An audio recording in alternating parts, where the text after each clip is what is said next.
From the beautiful campus of Casper College, it's time to dive into the world of Casper College athletics with another episode of the Casper College Coaches Show.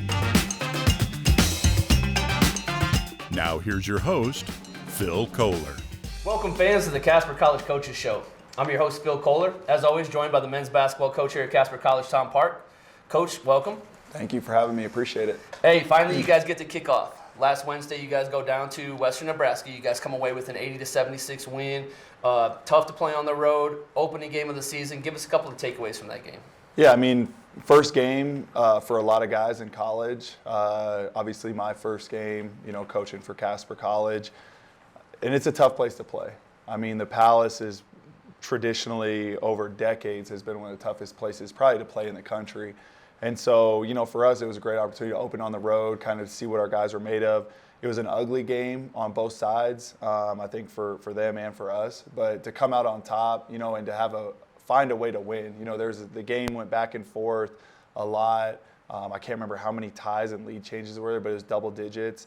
And so to find a way down the stretch to make winning plays on both ends of the floor was a big thing for us. Sure. And it's always nice to get win number one under your belt, especially right away on the road. Sure. You got four guys in double figures. Darius Robinson leads the way with 25 points. Talk about what you saw from him on Wednesday night. Yeah, Darius we talk about a will to win. You can just tell watching Darius on both sides of the floor that he really wants to win. His energy never really dips. He just plays hard. And I think offensively, when you can kind of have that rhythm on both sides of the floor, and then he gets the ball in his hands, he's able to make some plays. But, yeah, he definitely put us on his back during certain stretches of the game when we really needed to lift offensively and made some big plays for us. Yeah, hit some big shots for sure. But you talk about that energy and a guy that came with a ton of energy, a guy, Josh EJ. Yeah. Kind of undersized, but big for you guys. Yeah. He comes in, he grabs 14 rebounds, he blocks 4 shots. Talk about what his energy brought to the table. I mean, if there's two things that Josh does, it's rebound and block shots. And, yeah, he's not, this super physical and imposing forward. He's kind of wiry and has great length, but his timing on block shots and rebound is incredible. And he just never gives up. Sure. He's somebody, if a shot goes up, he's going to fight until the other team has the ball. And, from a forward, especially in a stat like rebounds, where so much of who wins the rebounding battle usually wins the game, it's nice to have a guy down there that really gets after it on the boards. Sure. Well, and especially without having, the traditional 7-footer or anything like that in the post, he's a guy that just, he's fun to watch because he plays so hard. For sure. Absolutely. So you guys, you get into your press, you press them most of the game. You talk about how the game was a little bit sloppy, but you didn't really turn them over a ton with the press. But what you did do is you forced them into shooting 34% from the field. Do you think that press, while maybe you didn't turn them over as much, kind of caused some of that low shooting percentage for them? Yeah, I mean, I think there's a lot of factors, but I do think that the press, yes, it can turn teams over, but it's not a press to slow teams down. It's a press to speed teams up. So a lot of times there is an open shot as a result to them breaking the press, but usually it's a shot that's early in the offense. It might be a shot to someone who's not a great shooter, but they're open. And it's hard to tell a guy that's open not to shoot, no matter when it is in the clock. So I think, as a coach that's breaking the press, they got good shots, but I thought they might have been a little bit out of rhythm. And for the most part, we did a pretty good job cleaning up the glass after and pushing it the other way. Yeah, and is that something that you express to the guys, that maybe we're not going to turn them over, but even this shot from this shooter maybe is the same as a turnover? Yeah, and honestly, sometimes they make shots too. Sure. And the press is to try to create tempo. So the hard part is if you press and you don't get the ball inbounded quickly. That's something that we're really focusing on a lot, because sometimes you get scored on and you press and you're trapping, you're running all over the floor, and they hit a three, and it's a normal reaction to feel a little deflated, all that work went into that. I'm running around like crazy. Then they score a three. All right, let me go get the ball in bounds. When instead, we should be excited, make or miss, if a team shoots it in a hurry. Sure. Yeah, I mean, and I would say that most players really enjoy the offensive side of the ball, right? And so you get a team to shoot it quick in the shot clock, all of a sudden, hey, you guys have the ball again. You guys have a chance to go down and play offense again. Exactly. Yeah. So Friday night, you guys run into an absolute buzzsaw in Salt Lake City. I mean, a team that just looks the part. And you told us that last week, that they look like a big-time Division I school. 4 guys over 6'10". You guys fall 94-56. The one big bright spot, I would say, Darius Robinson again with 20 points. Darius was a guy that last year came off the bench, and he provided that spark offensively off the bench. But talk about his growth into moving into the starting lineup and what he's providing for the team. Yeah, I just think Darius is really hungry. I think he plays with a chip on his shoulder. I think all the guys that were here last year that, unfortunately had to see another team cut down their own nets and were that close to going to the national tournament, a year that, had some adversity, and they had a group that just bounced back and was resilient, and they were doing everything they could. I think that's a big reason why Darius is the way he is this year. He's grown from a lot of freshman mistakes, but it's one of those things where, I'm really proud of him and I'm excited the way he's playing, but I'm not surprised because he works and he does it every day in practice. And I think that's the thing with Darius that people don't see is they see the games, they see the numbers he's putting up, against good teams, but they don't see that, he's been this way every single day in practice. And that's the part that I don't think fans usually know is this isn't just him being lucky out here. This is something that he does on a consistent basis, and that we got to the point where it's something that we expect from him now. And so it was bright. I think everybody wanted to win, but I think you could tell that by the way that Darius was playing on Friday, he really, really wanted to win that game. Sure. Yeah, and so we talked last week about this kind of being a litmus test for you guys to see what it's like to play against a top 10 team in the country. After the game, what are some things that you took away from your team or even from what the other team did well that you could kind of talk to the guys and say, hey, this is what we've got to do to get to that level? Right. Well, hats off to Salt Lake. Sure. I mean, they came to Wyoming and won 3 games in 4 days, starting with Central Wyoming, us, and then Gillette. And, they just execute on both sides of the floor. Whatever it is that their principals and that their coaches are trying to get across to them, you can tell they're very locked in to doing that. And it's kind of ironic from a coaching standpoint. You're like, are we going to see another team like that in region play? Probably not. And so part of it's should you play against those teams even though you're not going to see anyone like you, or should you play those teams because you're not going to see anyone like you? So it's one of those things where I like our guys to be battle tested, and we may not see a team with that much size the whole rest of the year. Sure. But I think it's good for us to go against a team like that. I mean, and beyond their size, their guards are really good. Yeah. And they got a variety of different kind of guards. They got guards that run the team. They got guards that can score. They got strong guards that can drive to the rim and make plays at the rim. And so I think just in terms of a complete team, that Salt Lake team is definitely one of the best teams that I've played against, even coming from Florida. I mean, they were really, really, really good. And so I think it's just one of those things, I don't think it hurts you to play against them. As long as you keep the confidence high and you keep the guys set in on their goals and keep believing, I think it's good playing teams like that. Well, and what a great opportunity for you guys to set a standard, right? You talk about the way that Salt Lake executed, something for you guys to strive for. You talk about the way that their guards played, something that your guards can strive for, and a good opportunity for you to have some film to show your guys of what it would take to go to the next level. Exactly. Yeah. So then Saturday, you guys beat a Jumpstart team 106-69. You have 10 different guys score at least 18 points. Abdul Bashir leads the way with 17. Having 10 different guys score at least 8 points, I mean, that talks a lot about your team. Talk about what the depth is going to be like for your group this year. Yeah, well, I think going into this game, I didn't really know what to expect because you get blown out the night before against a really good team, and you want to see how your team's going to respond.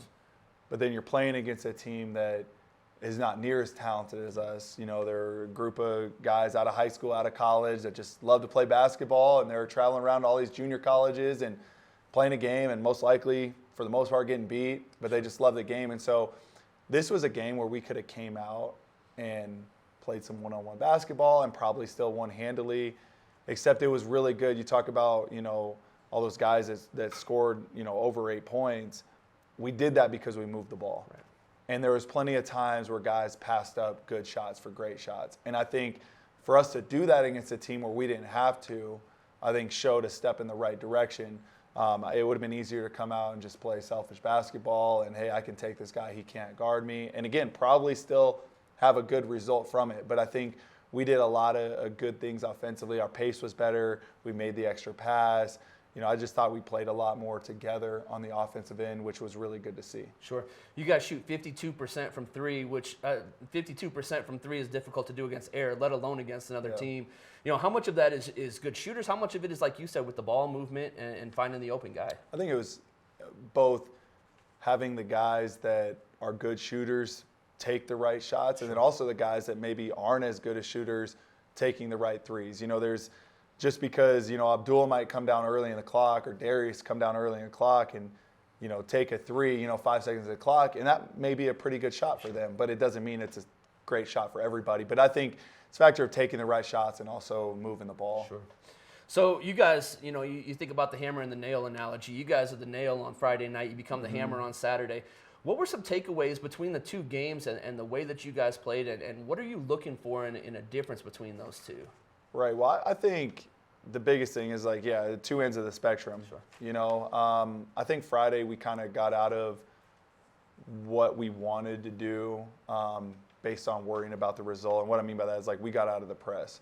We guarded ball screens a little bit different. And I think as a team, you can't be so much worried about trying to make these quick fixes just to try to stay in a game or to win a game, when in the long run that maybe hurt us not, sticking to our principles and not sticking with the press and some of those things. So I think we learned a lot as a staff. I think the guys learned a lot. But I think right now we're really just trying to find our identity.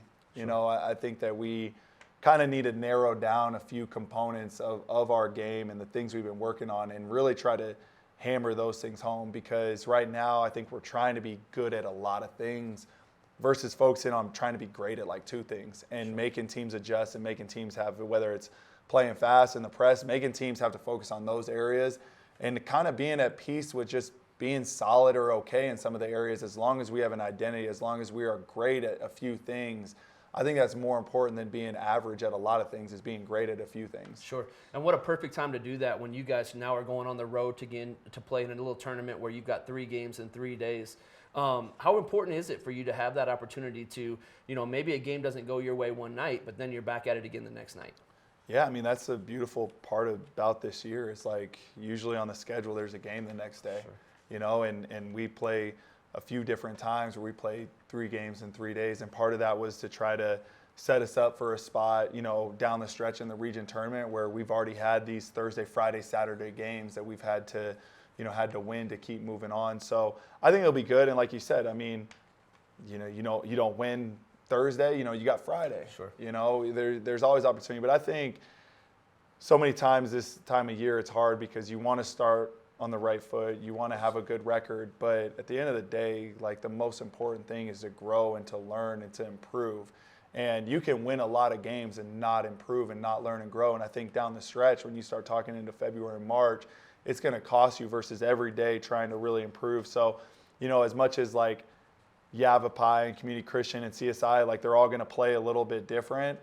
But at the same time, the most important thing is what we do and our growth, and not trying to adjust so much to what they do versus let's try to keep getting good at the things that we've been working on. Sure. And we talk all the time about how, November wins are not nearly as important as March wins, right? And so making sure that the team is playing their best in March is kind of the big key. Absolutely. So we talk about this week, Thursday, you guys are heading to CSI. You got Yavapai Thursday, and a familiar face with Yavapai. For sure. Head basketball coach Kevon Davis used to be an assistant here under Dan Russell from 2014 to 2016. I know there's a lot of people in the community that were big fans of Kevon when he was here. A lot of people that are following Yavapai now and probably cheering for Yavapai quite a bit, except for this game on Thursday. Right. What do you know about Yavapai so far? Well, I can tell you it's definitely going to be a personal game, I think, for Kevon. Not that I think Casper was a very important part of his journey. Sure. That's where we first met. And he's coached at he's coached at Division I level. Sure. He's coached at a lot of good junior colleges. And this is his first opportunity to be a head coach. And so, to play a team where you spent some time Absolutely. And had some really good teams and had some really good memories, I think that's always going to be kind of a personal game for him. But, they start out 2-1, and, I think as coaches, it's the same thing. When Kevon got the job, I was really excited for him, but they're on a schedule. So yeah. I'm the same way. Sure. I hope he wins every single game from here on out, except for the one on Thursday. Yeah. But it's cool to see him kind of get his debut, and his first win Sure. as a head coach was upsetting CSI on the road. What an incredible, exactly, what an incredible, first victory for him as a head coach. I think he's somebody he's a guy, just by watching him, you can tell like his players play for him. Sure. And they're trying to give everything they have for him, which I think that's a tell of a really good coach and someone that does it for the right reason. So we'll see, man. They're a good team, Yeah. and they've got, some firepower offensively. They play a lot of 5 out. They'll press some, they'll zone some. We'll see a lot of different looks. I think from a rhythm of the game standpoint, they'll keep us off balance. But excited to go against him, and again, like I said, I think it's a kind of a personal game for him. Yeah, absolutely. A program that went 7-24 last year, and now all of a sudden it seems like Kavon's kind of got them turned around. They're led by a guy, Ray Glasgow, averaging 19 points a game. You talk about them going into CSI and winning last week. Any preparation? Have you guys started kind of looking at them yet, or have you spent much time there yet? Yeah, no, we have. And again, it's still kind of that balance, like how much do you focus on somebody else at this time of the year versus focusing on yourself. Sure. But we're always going to do our homework, and we kind of adjust how much are we going to share with the guys, how much are we going to, do things in practice that are concepts versus how much are we going to spend actually walking through their stuff. And so, Glasgow's a good player, hit the game winner on Saturday to beat Northwest. Obviously was big in the other 2 games as well. So, they play with a lot of confidence. All of their guys shoot the ball. I said all of them play hard. So it's one of those games I can't take lightly. And they've had 3 games on that court. Yeah.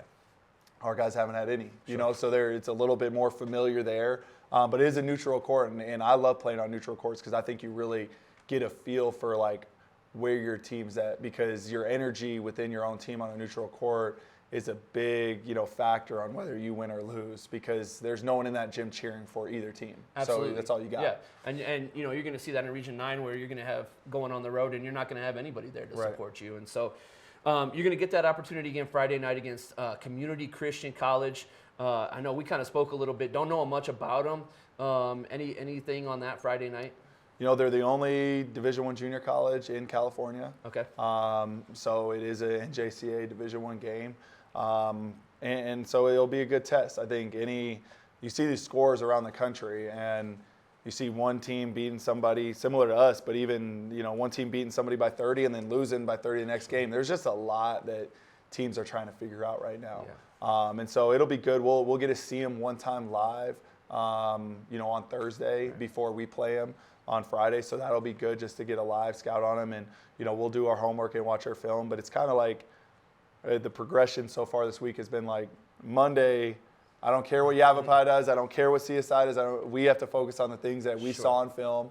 Today we'll adjust a little bit more to Yavapai and maybe sneak in some community Christian principles without them really knowing that's what we're preparing for. And then we'll see CSI play twice and try to get the third one in 3 days. So. Yeah, absolutely. So then CSI Saturday night, 7 o'clock. The primetime game Saturday night, how difficult it is playing there. Talk a little bit about what the preparation's like and just the opportunity to go and play a big road game at a school like CSI, a perennial top 10 team. Right. Well, I can tell you that the South, will host the region tournament this year. Sure. Yeah. And there's a good, and it's hosted by the number 1 seed. So there's a good chance that if we can continue to build and win and play down that stretch, then we're probably going to be playing in a very tough environment to try to win, a region championship, or maybe it's a semifinal, whatever game it is when you play that host team. And so, my thing is just to get us in a spot where we've seen as many different situations on the road, neutral, at home, teams that zone, and CSI is going to press and they're going to zone. And so I think we'll again see a different type of team that we've seen. We've seen glimpses of it in the preseason, but they're a really good team, and it's probably arguably one of the toughest, if not the toughest, places to play in the country. Sure. And so they're gonna have all their fans there. They're gonna turn out the lights if we're starting lineups, and have spotlights going on. It's gonna be a crazy environment, but a good one for our guys to see at this point in the year. And again, to see what's your team really made of. Sure. Yeah, and a team that comes in 1-2 after losing a couple last weekend, but obviously, early season, you can't really take that record into account. Exactly. It's every team is different almost every single night they walk on the floor at this point. Absolutely. So, one of the nice things, or I guess maybe not nice things about being JUCO is you got a lot of time on the road. You guys have a long road trip this weekend to CSI. Next weekend, you guys head down to Utah. I say nice because talk about what it's like for these guys to build that bond on a bus. I mean, you're spending a ton of time. Are you guys playing cards? Or is there a ton of bonding time that you guys are spending either on the bus or in the hotel? Right. I mean, I think it's good just because if we see our guys in film, study hall, Sure. the weight room, on the court, but a lot of that's like business, and it is a business trip, but I think you kind of get to know your guys a little bit differently, you know, when you're sitting there on a bus the day before a game for 8 hours. Sure. When you're eating with them and things like that. There's not, you know, we're not sitting there going over scouting report on the bus. We don't put the game film on it and watch it on the bus. You know, we kind of give that time to our guys. But I think it is important, you know, to bond with. And usually they're with somebody in the room other than their roommate, so they're kind of getting some time that they maybe normally wouldn't have spent with a particular person on the team. But I think it's important. I think, you know, beyond just the basketball side of things and learning how to win on the road, I think you learn a lot about each other on the road.